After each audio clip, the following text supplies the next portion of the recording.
Ravens Broncos game.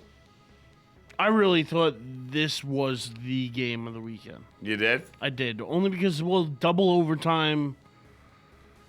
It just, the way the Ravens scored in the last minute of the game. Well, I think the double overtime's a little fabricated. I mean, they could have just kicked the field goal before going in the double. Like, if there was no double overtime and it was the regular season, they would have kicked the field goal.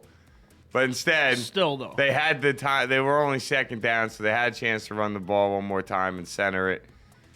But what a game!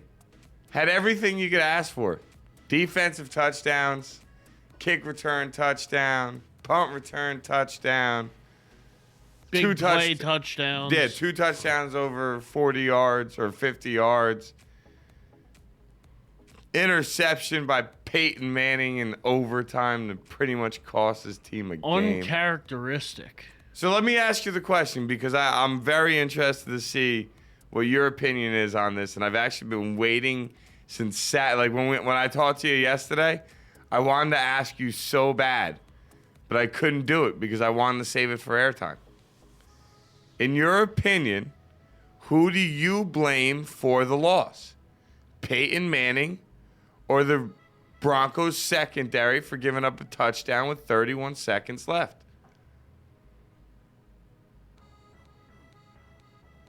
Phrase it one more time for me. Who is to blame for the loss? If you had to point your finger at somebody. The defense. They only had a 3-man rush. They dropped 8 into coverage. And somehow, the only thing you can't allow yourself to do as a safety is let somebody get behind you. And not only did he get behind him, but there was nobody else there. He got flat-footed. It was time. He missed. He went for the interception, when in that case, you don't need an interception. Yeah. That's a good way to... He definitely was looking to make a huge play. He looked to make a play on the ball instead of making a play on the receiver. And you got to make a play on the receiver because Flacco just dropped it in there, and then Torrey Smith high-stepped it in. Jacoby Jones. Or Jacoby Jones. Jacoby Jones, yeah. But no, I completely agree. You got to play the receiver, not the ball in that position, because they had no timeouts. So you tackle him inbounds, and that play dies. Yeah. And their odds of getting all the way up to the line of scrimmage, spiking it, at best they're running one more play, maybe 2. So you give yourself, they still have a chance, but nowhere near the shot that they have when there's nobody behind the guy, and all he's got to do is catch the ball. I was flabbergasted when I saw that play. I was like, oh my God.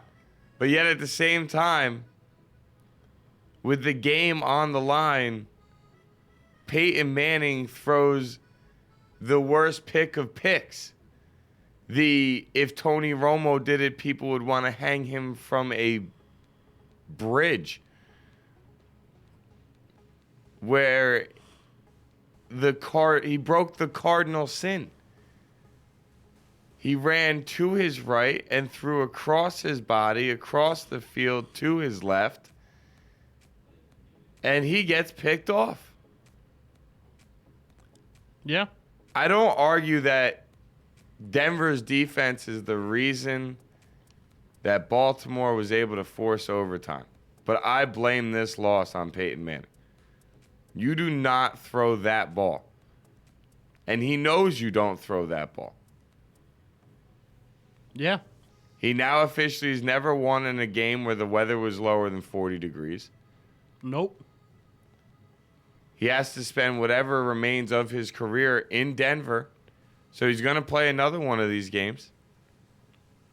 It's not like Denver wasn't in the game. They were there. They had their chances. They had the game won, too. Yeah.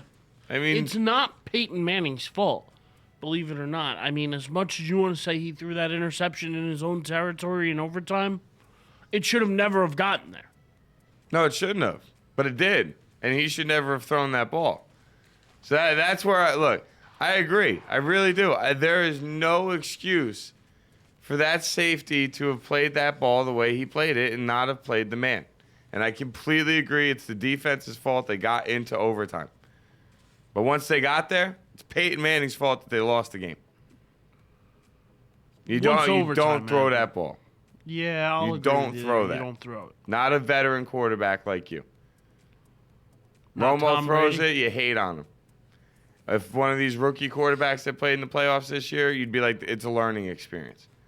For Peyton Manning, it's just the simple bottom line of you don't throw that ball. Just like that safety. You don't play that ball, you play the wide receiver. Like, these guys, they literally took the game away from themselves. No disrespect to Baltimore, because they hung in there the whole game, stayed point for point with Denver and Peyton Manning. 14-14 after the first, 21-21 at half, 28-28 after the third, 35-35 at the end of the regulation. They stayed point for point for them. I don't want to take anything away from what Baltimore did. No, Baltimore played a good game. Yeah. I mean, Ray Rice But I put this game looked on like Denver. Ray Rice at times. Yeah.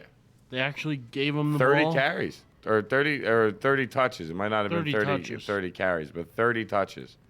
Bernard Pierce got injured, which was a huge factor for why Ray Rice got even more touches. But I mean, I look at this game and I don't want to take anything away from what Baltimore did, but I truly, truly blame. Like, if you were going to ask me, you know, did Baltimore win or did Denver lose? I would say Denver lost.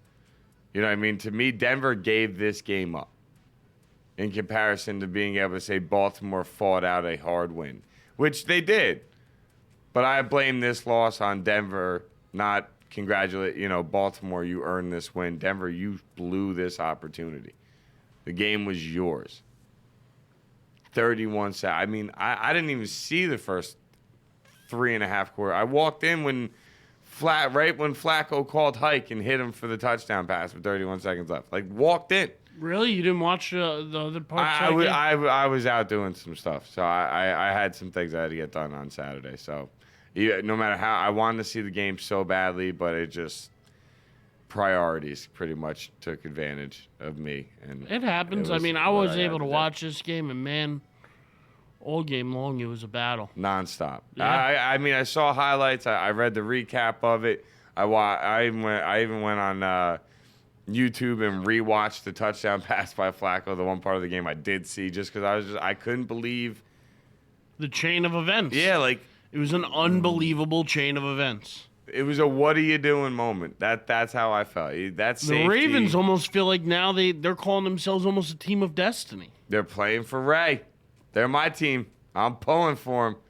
I had no real rooting interest at all in this playoffs, and I officially have a rooting interest. I am officially a Ravens fan for the next 2 weeks or 3 weeks.